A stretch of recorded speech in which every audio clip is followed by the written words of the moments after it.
Mingalaba, this is the weekly highlight news of Radio and UG. I'm James. Here are the news highlight for this week.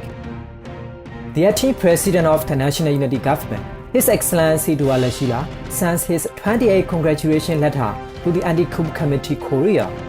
Secretary General of the EEAS of the European Union, Mr. Stefano Sannino, meets with the Union Minister for the Ministry of Foreign Affairs of the National Unity Government, m.CDMMyanmar. The Chinese authorities prohibit the importations of all household goods to Myanmar, including electronic appliances and construction materials for no reason, and other interesting news.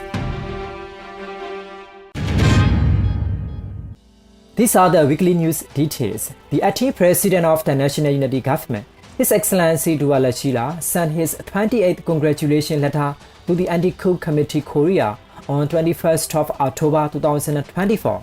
The Anti-Coup Committee Korea has presented the National Unity Government NUG a Korea 1 balance of the $100,000 per month from the one-day challenge campaign funds received between August 2021 and October 2024. As of 17 of October 2024, a total of the $2.8 million has been sent.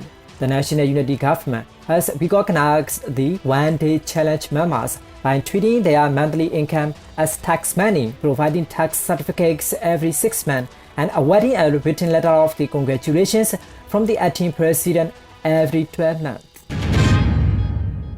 Secretary General of the European External Action Service (EEAS) of the European Union, Mr. Stefano Sannino, met with the Union Minister for the Ministry of Foreign Affairs of the National Unity Government (m.CDMMyanmar) on 23rd of October. This is an effective meeting to assist Myanmar's inclusive peace process in which people's voices are heard and acknowledged.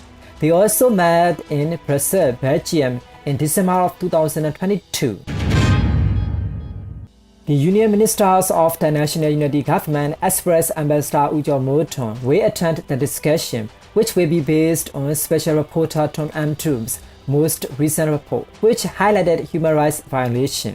The meeting theme, United Nations Day of Action for Myanmar, will take place on 30th of October at the Church Center for the UN 777 United Nations Plaza in New York City, USA.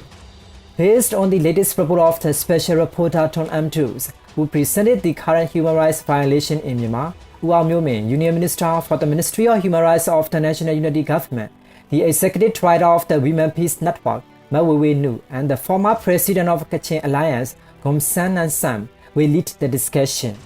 Professor Dr. Christina Frank of George Washington University, Iliad School of International Affairs will serve as a moderator, with distinguished guests including Special Reporter Tom M.'s, Ujo Moton, Myanmar Permanent Representative to UN, and Umo Sao, Deputy Minister for the Ministry of Foreign Affairs of the National Unity Government, in attendance. The Myanmar Permanent Representative to the United Nations, Ambassador Ujo Moton, attended at the general discussion under Agenda Item 21, Groups of the Countries in Special Situation, Sub-Item A, follow-up to the 5th United Nations Conference on Least Developed Countries at the 2nd Committee of the 79th Session of the UN General Assembly on 21st of October 2024. Myanmar's ambassador to the UN stated that over 15 million are facing food insecurity and 80.6 million are in need of humanitarian aid. More than 3.4 million are internally displaced.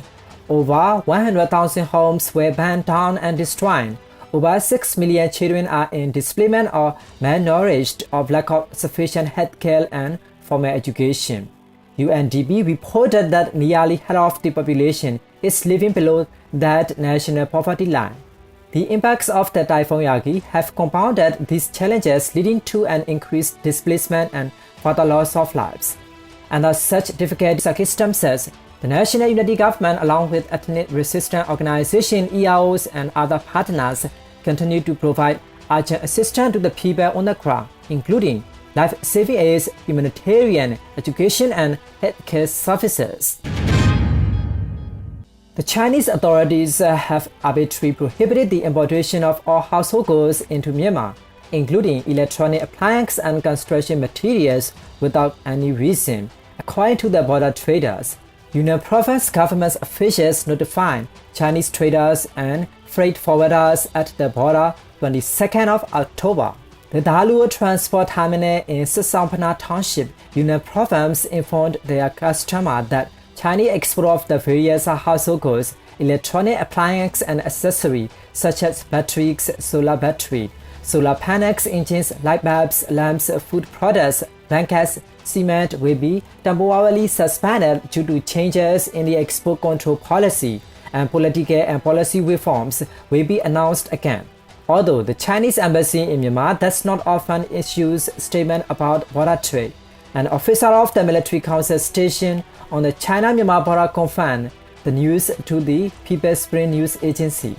The Chinese government, which has significantly encouraged the military junta and is putting various pressures on the revolutionary groups, started banning medicines imported from Shan State through the border in August of last year, and has now banned electrical and household appliances as well.